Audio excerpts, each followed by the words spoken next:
کئی چیزیں تو اپنے آپ کو ایسے ماحول میں ڈال لیتی ہیں کہ اپنی شکل و صورت ہی ختم کر دیتی ہیں، اپنی شکل و صورت ہی ختم کر دیتی ہیں۔ پانی کی شکل و صورت کیا ہے مجھے اور آپ کو پتہ ہے نا، پانی گلاس میں بھی ہو، پانی جگ میں بھی ہو، پانی ٹوٹی سے بہہ رہا ہو، ندی بہہ رہی ہو، ساری شکلیں مجھے اور آپ کو پتہ ہے کہ یہ پانی کی شکل ہے، بہہ رہا ہے، اس کے اندر رقت ہے، لطافت ہے۔ اس کو آپ ایسے نہیں پکڑ سکتے جیسے چھری کو پکڑ سکتے ہیں، چھری کو پکڑ کے آپ ایسے چلاتے ہیں نا، آپ پانی کو پکڑ کے ایسے نہیں چلا سکتے۔ پانی کی اپنی ایک شکل و صورت ہے، لیکن دیکھیے پانی کی شکل و صورت، ماحول کیسے بدلتا ہے، حالات کیسے بدلتے ہیں، کیسے بدلتی ہے اس کی شکل و صورت۔ اسی پانی کا ایک ڈونگا بھر کے، اسی پانی کا ایک کولا بھر کے آپ نے اپنی فریج کے برف خانے کے اندر رکھ دیا۔ اب فریج کے برف خانے کے اندر جب آپ نے کولا بھر کے رکھا تو 2-3 گھنٹے کے بعد، 4-5 گھنٹے کے بعد جب آپ نے اس کو نکالا تو وہ کولا اور پانی ایک ہو چکا تھا، پانی اپنی شکل بدل چکا تھا، حتیٰ کہ اتنی شکل تبدیل کی کہ بہنے والے پانی نے کولے کی شکل اختیار کر دی۔ دیکھا نہیں آپ جب اس کو گرم پانی کے نیچے رکھ کے برف نکالتے ہیں تو برف کس صورت میں نکلتی ہے؟ پانی کی صورت میں نہیں۔ وہ جو ڈونگا اور وہ جو کولا آپ نے رکھا تھا برف خانے میں، بالکل وہ کولا بن گیا۔ کیا ہوا؟ ماحول نے پانی کی صورت کو بالکل اس کے برعکس کر دیا، جس کولے کے اندر رکھا تھا وہ کولے کی صورت اختیار کر گیا۔ ایک مثال اور دیکھیے، شیشے کے صاف ستھرے گلاس میں آپ نے پانی بھرا، پانی بھرنے کے بعد ایسا لگتا ہے یہ شیشے کا گلاس ہی ہے، کیونکہ پانی کا کلر اور شیشے کے گلاس کا کلر ملتا جلتا ہے۔ لیکن تھوڑی سی تبدیلی آپ کر دیں، چند قطرے اس میں روح افزا کے، جام شیریں کے، شربت کے ڈال دیں، اب 1 منٹ لگا ہے، 1 منٹ کے اندر پانی نے شکل بدل دی، اور اتنی شکل بدلی کہ لال سرخ ہو گیا، اور اتنا گہرا اثر ہوا کہ پانی تو لال سرخ ہوا ہی ہے، آپ کے شیشے کا گلاس بھی باہر سے رنگین لگتا ہے،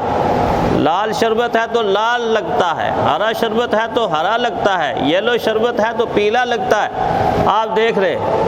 کہ کتنے کم وقت کے اندر پانی کی شکل بدل گئی، رنگ بدل گیا، اور پانی کے رنگ بدلنے سے شیشے کا کلر باہر سے سرخی نظر آنے لگا۔ یہ ساری چیزیں ماحول اور موسم سے بدلتی ہیں۔ کیا ہم نے کبھی اپنے آپ کو چیک کیا کہ ہم رمضان کے ماحول میں ڈلے، روزے کے ماحول میں ڈلے، تراویح کے ماحول میں ڈلے، ذکر کے ماحول میں ڈلے، اور نوافل کے ماحول میں ڈلے، گناہوں کے چھوڑنے کے ماحول میں ڈلے، جب ہم ڈھلے ہیں اس مہینے کے اندر، تو پھر میری اور آپ کی شکل و صورت، میری اور آپ کے عادات و اطوار، میرا اور آپ کا سراپا، میرا اور آپ کا ظاہر باطن، میری اور آپ کی گفتگو، میری اور آپ کی ہر عادت اگر اس ماحول کے اندر ڈھل گئی تو سمجھے روزہ اپنا کام کر گیا، رمضان اپنا کام کر گیا۔ اور اگر ہم اپنے آپ کو چیک کریں تو چیک کرنے کے بعد ہمیں معلوم ہو کہ رمضان سے پہلے بھی ہماری زبان سے جھوٹ نکلتا تھا اور اب بھی جھوٹ نکل رہا ہے، رمضان سے پہلے بھی میری آپ کی زبان سے چغلی نکلتی تھی، اب بھی چغلی نکل رہی ہے، رمضان سے پہلے بھی ہماری زبان سے غیبت نکلتی تھی، اب بھی غیبت نکل رہی ہے۔ رمضان سے پہلے بھی گالی گلوچ تھا، گالی گلوچ آج کل جو عام ہو چکا ہے، آج کل معاشرے کا فیشن بن چکا ہے یہ کبیرہ گناہ، جس گناہ پر آخرت میں جب مواخذہ ہوگا، پکڑ ہوگی، تو پھر ہمیں پتہ چلے گا کہ یہ گالی گلوچ کتنا مہنگا پڑتا۔ اگر رمضان سے پہلے بھی گالی گلوچ ہی تھا اور رمضان کے پہلے بعد میں بھی گالی گلوچ ہی ہے، رمضان سے پہلے بھی بہتان بازی تھی، رمضان کے بعد بھی بہتان بازی ہی ہے، تو پھر کہا جائے گا وہی ہے چال بے ڈنگی جو پہلے تھی سو اب بھی ہے، وہی ہے چال بے ڈنگی جو پہلے تھی سو اب بھی ہے۔ پھر ہم پر رمضان نہیں گزرا، ہم پر روزہ نہیں گزرا، نماز نفل نہیں گزرے، تلاوت تراویح نہیں گزری، ہم اسی طرح ہیں کہ جس طرح کہتے ہیں نا زمین جنبت نہ جنبت گل محمد ادھر ہی ہے،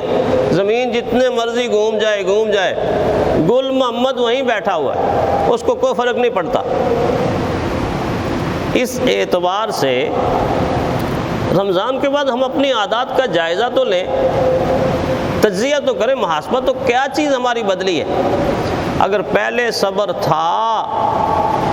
اور اب صبر کی اعلیٰ کوالٹی مجھے مل گئی، دنیا کی چیزوں میں کوالٹی ہوتی ہے نا، آپ کہتے ہیں یار ایک نمبر چیز چاہیے، ایک نمبر چیز چاہیے، یہ ایک نمبر ہے، یہ دو نمبر ہے، یہ فلاں نمبر ہے، ہم کہتے ہیں اعلیٰ کوالٹی ایک نمبر چاہیے،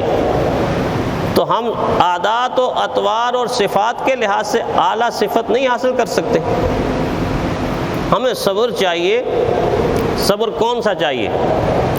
جو ایک نمبر صبر، ایک نمبر صبر، اس لیے کہ صبر انسانی گاڑی کی بریک بھی ہے، ریموٹ کنٹرول بھی ہے اور سپیڈ بریکر بھی ہے۔ جو گاڑی چلانے والے لوگ ہیں، جو ڈرائیور ہیں، وہ تو بہت آسانی سے سمجھ جاتے ہیں۔ یہ صبر انسانی گاڑی کی بریک بھی ہے، ریموٹ کنٹرول بھی ہے، سپیڈ بریکر بھی ہے۔ جب کہیں پر بھی گاڑی کو سلو کرنا ہوتا ہے تو سپیڈ بریکر ہوتا ہے نا، گاڑی کو سلو کریں، ورنہ اگر اناڑی ڈرائیور ہو تو گاڑی اچھل کے الٹ جائے گی، اس کو پتہ ہے سپیڈ بریکر اب میں نے سلو رکھنا ہے اس کو۔ دائیں بائیں جب موڑنی ہے تو ریموٹ کنٹرول سٹیئرنگ ہے، دائیں موڑنا ہے بائیں موڑنا ہے، کنٹرول ڈرائیور کے پاس۔ اور جب انتہائی زیادہ خطرے کا آگے ماحول پیدا ہو جائے تو فوراً اس کا پاؤں حرکت کر کے بریک لگا لیتا ہے، یہاں رک جائیں رک جائیں رک جائیں۔ کیا میں نے اور آپ نے صبر کی وہ کوالٹی حاصل کر لی ہے کہ جہاں بریک لگانی ہے فوراً رک جائیں، جہاں سلو ہونا ہے فوراً سلو ہو جائیں، اور جہاں سے مڑنا ہے یہ گناہ آ رہا ہے، وہ پیسے پکڑے ہوئے ہیں، دینا چاہتا ہے اور یہ منہ موڑ کے ادھر چلا جاتا ہے، میں رشوت نہیں لوں گا، میں سود نہیں کھاؤں گا، وہ حرام کے پیسوں کا بکسہ بھرا ہوا آ رہا ہے، یہ کنٹرول کر کے منہ دوسری طرف موڑ لیتا ہے، منہ قبلہ شریف کی طرف، منہ قبلے کی شریف کی طرف، نہ کہ بھرے ہوئے ڈالروں کے صندوق کی طرف۔ اگر بھرے ہوئے ڈالروں کے صندوق کی طرف چلا گیا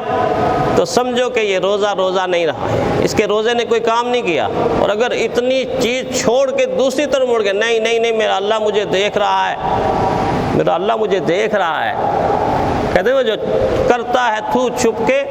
اہل جہاں سے، کوئی دیکھتا ہے تجھے آسماں سے، جو کرتا ہے تو چھپ کے اہل جہاں سے، کوئی دیکھتا ہے تجھے آسماں سے، وہ ایسا دیکھتا ہے کہ میری آپ کی طرح ایسے آنکھ نہیں جھپکاتا، ایسے نہیں کرتا، اس کی آنکھ نہیں جھپکتی، اس کی نگاہ سے کوئی چیز پوشیدہ بھی نہیں، وہ سدرۃ المنتہا پہ بھی ایسا ہی دیکھتا ہے، وہ تحت الثری میں بھی ایسا ہی دیکھتا، ساری کائنات اس کے سامنے ایسی ہے جیسے تلی کے اوپر رکھی ہوئی ایک چیز۔ اگر یہ یقین پیدا ہو گیا کہ میرا خدا مجھ کو دیکھ رہا ہے اور حرام کو چھوڑ کے حلال کی طرف مڑ گیا، سمجھے روزہ کام کر گیا،